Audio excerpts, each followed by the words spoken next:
All right, here's an ad that Ron Paul is playing. This is not a super PAC. This is Ron Paul's campaign, and it's very tough. I knew I'll play it.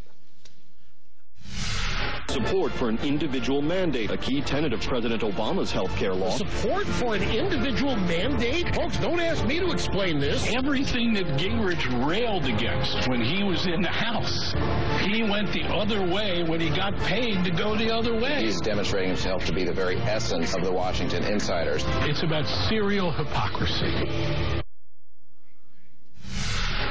Serial hypocrisy, that's what Ron Paul is accusing you of. And you're telling me, and I've covered you and have known you for a long time, somebody says you're involved in serial hypocrisy and you're not going to fight back?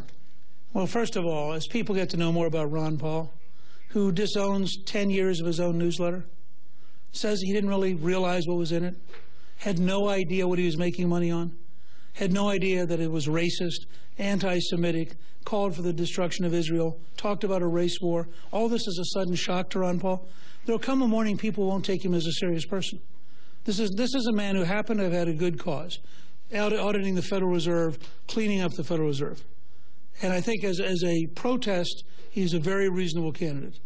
As a potential president, a person who thinks the United States was responsible for 9/11, a person who believes, who wrote in his newsletter that the World Trade Center bombing in '93 might have been a CIA plot, a person who believes it doesn't matter if the Iranians have a nuclear weapon.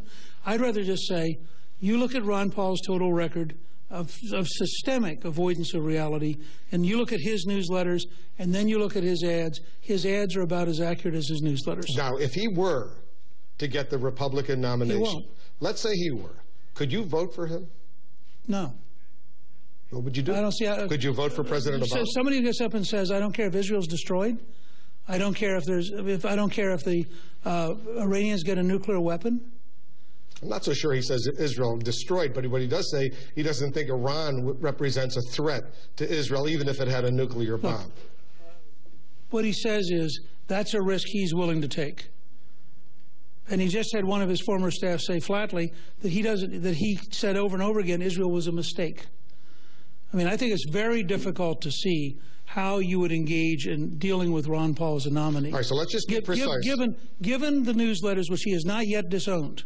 You could not vote for Ron Paul. He would have to go a long way to explain himself, and I think it would be very difficult to see today Ron Paul as the Republican nominee. What would you do if the choice were Ron Paul or Barack Obama? I think you'd have a very hard choice at that point. What would you do? I don't know, but I think Barack Obama is very destructive to the future of the United States. I think Ron Paul's views are totally outside the mainstream of virtually every decent American. Now, that's going to be very controversial, but I just suggest to people, before you decide that I'm wrong, read the newsletters.